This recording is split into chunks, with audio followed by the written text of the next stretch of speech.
नमस्कार। स्वागत है आप सभी का हमारे YouTube चैनल में। आज के अपने इस वीडियो में हम सभी कार्तिक मास के महात्म्य का 7वां अध्याय करने जा रहे हैं। तो आइए जय श्री हरि का नाम लेकर हम कार्तिक मास के महात्म्य का 7वां अध्याय प्रारंभ करते हैं। जय श्री हरि। नारद जी ने कहा, हे राजन, कार्तिक मास में व्रत करने वालों के नियमों को मैं संक्षेप में बतलाता हूँ, उसे आप सुनिए। व्रती को सब प्रकार के आमिष, मांस, साथ में उड़द, राई, खटाई और नशीली वस्तुओं का त्याग कर देना चाहिए। व्रती को दूसरे का अन्न ग्रहण नहीं करना चाहिए, किसी से द्वेष नहीं करना चाहिए और तीर्थ के अतिरिक्त अन्य कोई यात्रा नहीं करनी चाहिए। देवता, वेद, ब्राह्मण, गाय, व्रती, नारी, राजा और गुरुजनों की निंदा भी नहीं करनी चाहिए। व्रती को दाल, तिल, पकवान और दान किया हुआ भोजन ग्रहण नहीं करना चाहिए। किसी की चुगली या निंदा भी नहीं करनी चाहिए। किसी भी जीव का मांस नहीं छूना चाहिए।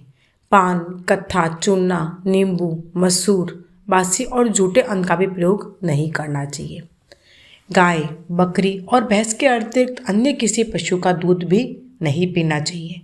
कांसे के पात्र में रखा हुआ पंचगव्य, बहुत छोटे घड़े का पानी और केवल अपने लिए ही पका हुआ अन्न का प्रयोग करना चाहिए। कार्तिक माह का व्रत करने वाले मनुष्य को सदैव ब्रह्मचर्य का पालन करना चाहिए। उसे धरती पर सोना चाहिए और दिन के चौथे प्रहर में केवल एक बार पत्तल में भोजन करना चाहिए।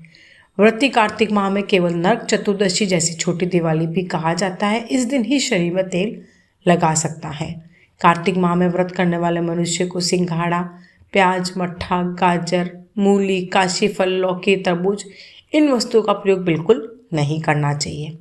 रजस्वला, चांडाल, पापी, मलेच्छ, पतित, व्रतहीन, ब्राह्मण द्रोही और नास्तिकों से बातचीत नहीं करनी चाहिए।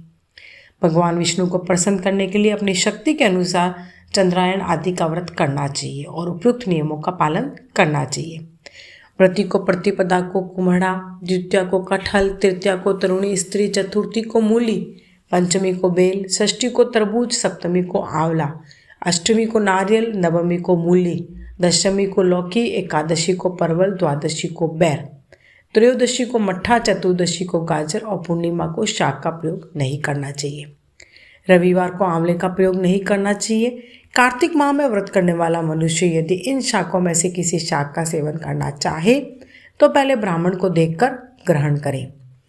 वही विधान माघ माह के लिए भी होता है। देवोत्थानी एकादशी में पहले कई गई विधि के अनुसार नृत्य, जागरण, गायन, वादन आदि करना चाहिए। इसको विधि पूर्वक करने वाले मनुष्य को देखकर यमदूत ऐसे भाग जाते हैं जैसे सिंह की गर्जना से हाथी भाग जाते हैं। कार्तिक माह का व्रत सभी व्रतों में सबसे श्रेष्ठ होता है। इसके अतिरिक्त जितने भी व्रत यज्ञ हैं वह 1000 की संख्या में किए जाने पर भी इसकी तुलना नहीं कर सकते हैं, क्योंकि यज्ञ करने वाले मनुष्य को सीधा वैकुंठ की प्राप्ति होती है। जिस प्रकार राजा की रक्षा उसके अंगरक्षक करते हैं, उसी प्रकार कार्तिक माह का व्रत करने वाले की रक्षा भगवान विष्णु की आज्ञा से इंद्र आदि देवता करते हैं। व्रती मनुष्य जहाँ कहीं भी रहता है वहीं पर उसकी पूजा होती है, उसका यश फैलता है। उसके निवास स्थान पर भूत, पिशाच आदि कोई भी नहीं रह पाते। विधि पूर्वक कार्तिक माह का व्रत करने वाले मनुष्य के पुण्यों का वर्णन करने में ब्रह्मा जी भी असमर्थ हैं। यह व्रत सभी पापों को नष्ट करने वाला, पुत्र पौत्रा प्रदान करने वाला और धन धान्य की वृद्धि करने वाला होता है। तो यह था कार्तिक मास के महात्म्य का 7वां अध्याय। वीडियो पसंद आया हो तो लाइक, शेयर और सब्सक्राइब करना ना भूले। जय श्री हरि, जय श्री कृष्ण।